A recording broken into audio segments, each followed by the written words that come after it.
I ran for this office in part to end our war in Iraq and welcome our troops home, and that's what we've done.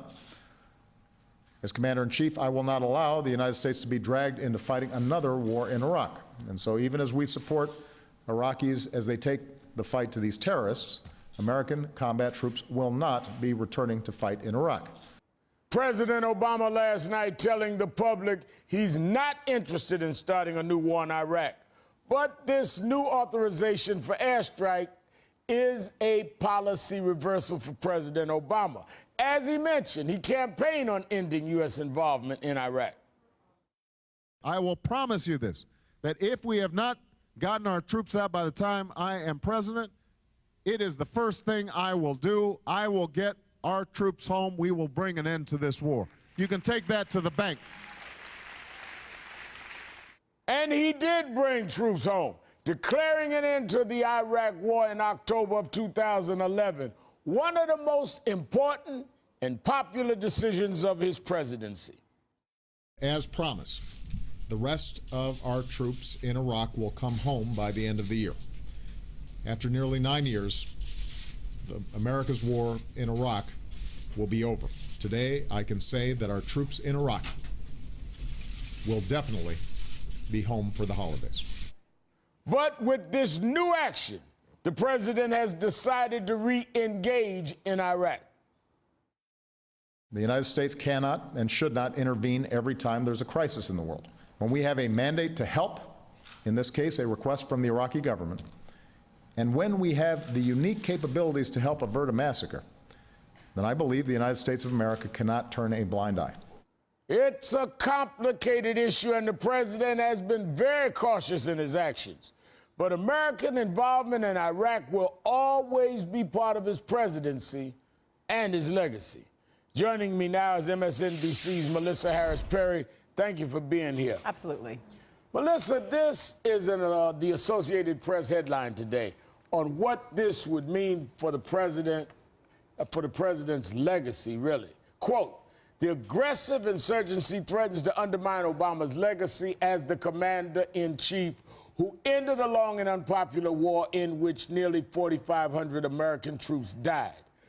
What do you make of that? How might this affect his legacy either way? Well, I think the most important thing is that we not think about legacy in this moment. So it's interesting to hear candidate Obama standing there in 2007 making declarative statements about foreign policy. And I think, it's one of the things that often happens with former presidents, no matter what their party, they're part of a kind of club that recognizes that the complexity of foreign policy and specifically of American military engagement is something that truly no person can fully comprehend or understand until they have the responsibility of the Oval Office. And so while I believe that candidate Obama fully believed everything that he was saying, I also believe that second-term President Obama recognizes that whatever his legacy is in some, history book sense, that the far more important question is whether or not American interests are protected in Iraq, and that he is taking actions that he believes protects those interests. The president is framing this as a humanitarian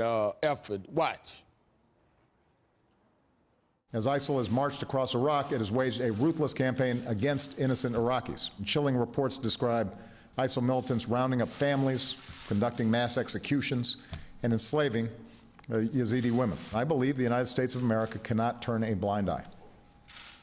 We can act carefully and responsibly to prevent a potential act of genocide. Now, he made a similar argument, Melissa, for ordering airstrikes in Libya in 2011 to save thousands of innocent lives.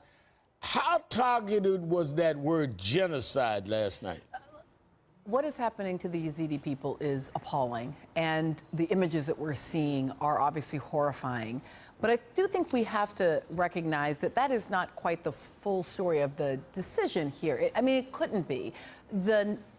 The neighboring nation of Syria is a place where we made a decision not to make military intervention. In fact, I think one that is widely regarded as a good decision because we were nonetheless able to address the issue of chemical weapons and yet have not been able to stop the humanitarian horrors that are occurring there. There are humanitarian crises across the globe, some of them disease-related, some of them war-related.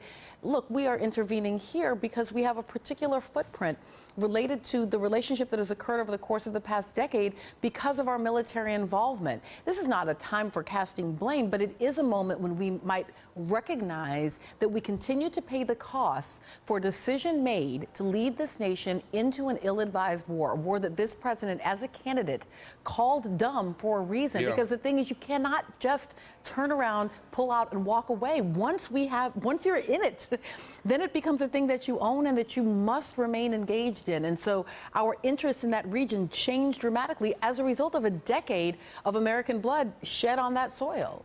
Is the president, let me put it this way, is the president's caution and his deliberate action and the way he's moving here reflecting the American public's ambivalence about another engagement in Iraq? I think it's reflecting the American public, but far more importantly, I think it reflects President Obama. It is a key nature of who this president is on everything from domestic policy to foreign affairs. He is deliberative. He is a thinker. He is someone willing to learn from past mistakes.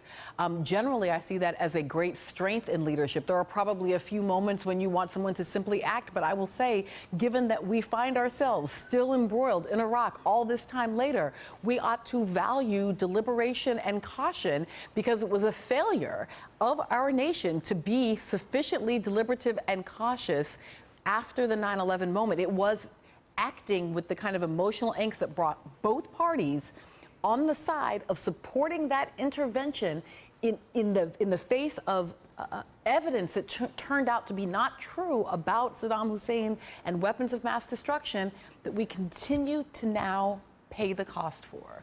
Melissa Harris Perry, thank you for your time. And watch Melissa Harris Perry weekends at 10 a.m. right here on MSNBC.